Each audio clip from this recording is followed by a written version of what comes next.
জীবনকে বাঁচিয়ে রাখার জন্য বৃক্ষরোপণের প্রয়োজনীয়তা অনস্বীকার্য। বৃক্ষ মানুষের পরম উপকারী বন্ধু। বৃক্ষ না থাকলে পৃথিবীতে মানুষের অস্তিত্ব বিপন্ন হয়ে পড়ত। বৃক্ষ আমাদের অক্সিজেন দিয়ে এবং কার্বন ডাই অক্সাইড শোষণ করে পরিবেশের ভারসাম্য রক্ষা করছে। কিন্তু দুঃখের বিষয় এই যে বৃক্ষের এত সব উপকারী দিক থাকা সত্ত্বেও সচেতনতার অভাবে আমাদের দেশের মানুষ নির্দ্বিধায় গাছপালা কেটে সম্পূর্ণ বনকেই নিঃশেষ করে ফেলছে।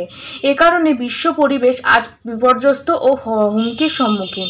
তাই আবহাওয়া ও জলবায়ুর ভারসাম্য বজায় রাখা এবং খরার কারণে খাদ্য ঘাটতির হাত থেকে দেশকে রক্ষার জন্য বন সম্প্রসারণের বিশেষ প্রয়োজন দেখা দিয়েছে। আর তারই পরিপ্রেক্ষিতে দাঁতপুর গ্রাম পঞ্চায়েতের উপপ্রধান তথা হাড়োয়া বিধানসভার জনপ্রিয় জননেতা ও সমাজসেবী আব্দুল হাইয়ের উদ্যোগে অনুষ্ঠিত হলো বৃক্ষরোপণ কর্মসূচি। এই বৃক্ষরোপণ কর্মসূচির আনুষ্ঠানিক শুভারম্ভ হলো আজ আব্দুল হাইয়ের হাত ধরে। পাকদহ রেলগেট থেকে আমিনপুর বাজার পর্যন্ত এই বৃক্ষরোপণ কর্মসূচি অনুষ্ঠিত হয়। শুধু তাই নয়, বৃক্ষরোপণ ও বৃক্ষ বাঁচাওকে সামনে রেখে আমিনপুর নবোদয় সংঘ ও পাকদহ নজরুল সংঘ এবং পাকদহ বিদ্রোহী সংঘর 3টি ক্লাবের সাধারণ সম্পাদক আব্দুল হাই এদিন এলাকাবাসীর হাতে চারাগাছ তুলে দেন। উক্ত অনুষ্ঠানে লক্ষ্য করা যায় তিনি নিজের হাতে রাস্তার দুধারে বৃক্ষরোপণও করেন। উক্ত অনুষ্ঠানে এলাকাবাসীর উপস্থিতি ছিল চোখে পড়ার মতো। আব্দুল হাই উক্ত অনুষ্ঠানে উপস্থিত সকলের প্রতি বৃক্ষরোপণের তাৎপর্য কি তা তুলে ধরেন। তিনি জানান, আজ এই বৃক্ষরোপণ উৎসবের সূচনা হলো। এরপর ধীরে ধীরে এই পাকদহের বিভিন্ন অঞ্চলে সর্বমোট 400-500 গাছ লাগানো হবে। তিনি বলেন, এই মহৎ কাজে যে সমস্ত ক্লাব সংগঠন আমাদের সাথে সহযোগিতার হাত বাড়িয়ে দিয়েছেন ও এই অনুষ্ঠানকে আরো সুন্দর সাফল্যমণ্ডিত করেছেন, তাদের সকলকে জানাই ধন্যবাদ। হাই ভাই, মাথা উঁচু করে। হাই ভাই, মাথাটা উঁচু করো। মাথা পানি দাও, পানি দে। মুখটা উঁচু করতে হবে। পানি দিন। এই ওই জায়গাটা পাবলিক সব ভেতরে থাকবে, পিছন থেকে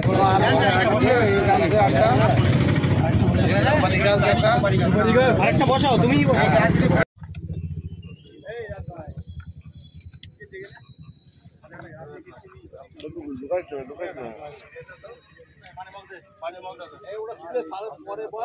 গাছ লাগানো হলো রাস্তার ধারে পাকদহ থেকে আমিনপুর পর্যন্ত, কি বলবেন? শুধু গাছ লাগানো না, আমাদের আব্দুল হাই মহাশয় যেদিন থেকে আমাদের কাছে এসছে অত্যন্ত ভালোবাসার মানুষ উনি। এলাকায় কাজ উনি দীর্ঘদিন ধরে করছে, ওনার কাজের তো কল্পনা নেই। এই শুধু গাছ লাগানো না, এই যে ক্লাবগুলো বন্ধ ছিল এই ক্লাবগুলো উনি নিজের গাড়িতে অনুদান দিয়ে ক্লাবগুলো খোলা হয়েছে। বিশেষ করে আমিনপুর নবোদয়ন সংঘ তিনি দীর্ঘ আজকে 3 বছর ধরে করেছিল।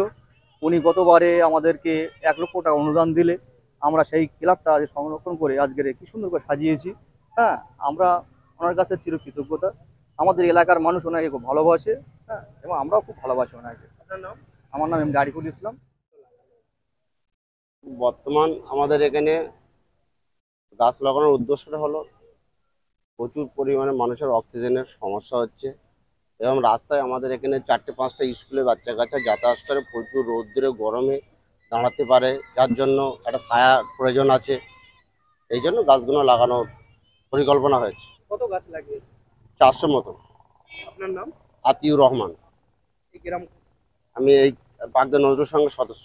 এই গ্রামে বৃক্ষরোপণ করেছি আমরা ক্লাবের উদ্যোগে। আর্থিক সহযোগিতা আমাদের ক্লাবের সাধারণ সম্পাদক পাকদহ নজরুল সংঘের আব্দুল হাই মহাশয় তার আর্থিক সহযোগিতা করেছে, এবং আমরা তার কাজগুলো আমরা করেছি। শুধু এই কাজ নয়, গ্রামের আরও উন্নয়নের কাজ হয়েছে, যেমন লাইট হয়েছে আমাদের ক্লাবের সাইডে।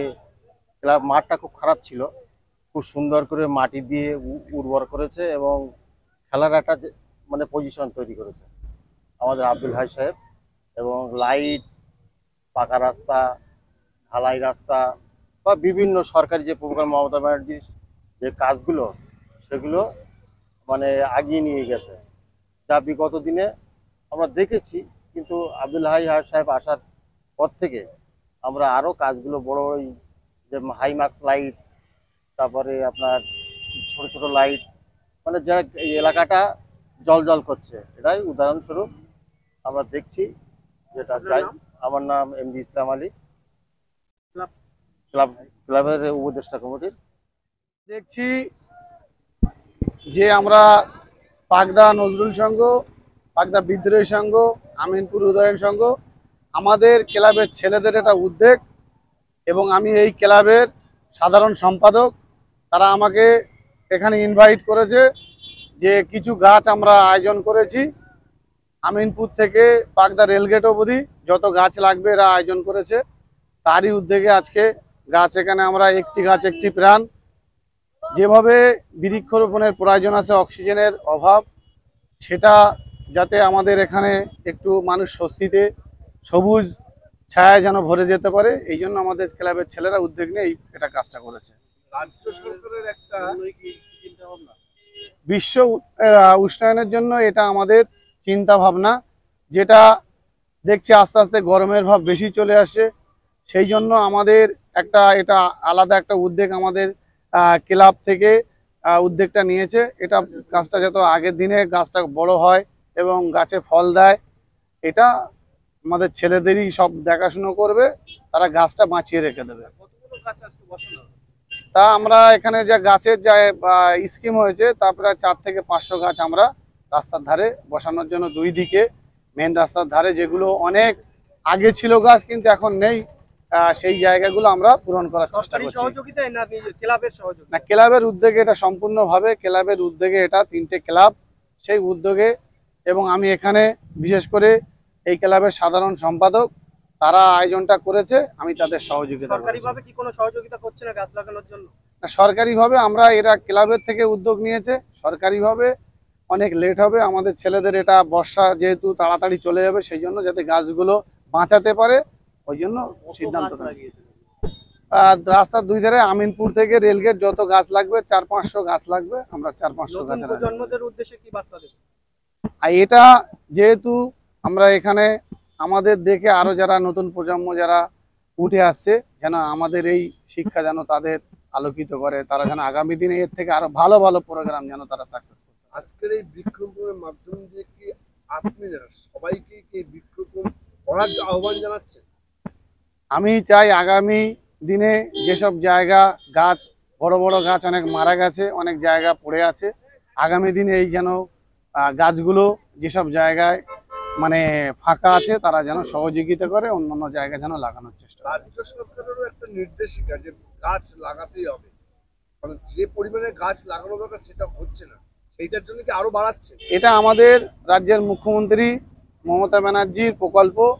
মমতা ব্যানার্জি যেহেতু আগের একটা মিটিংয়ে বলেছে যে সবাই সবুজ গাছ লাগাতে, সেই জন্য আরো আমাদের উদ্যোগটা, যেহেতু ক্লাবের ছেলেরা আগ্রহ এই কাজটা করছে।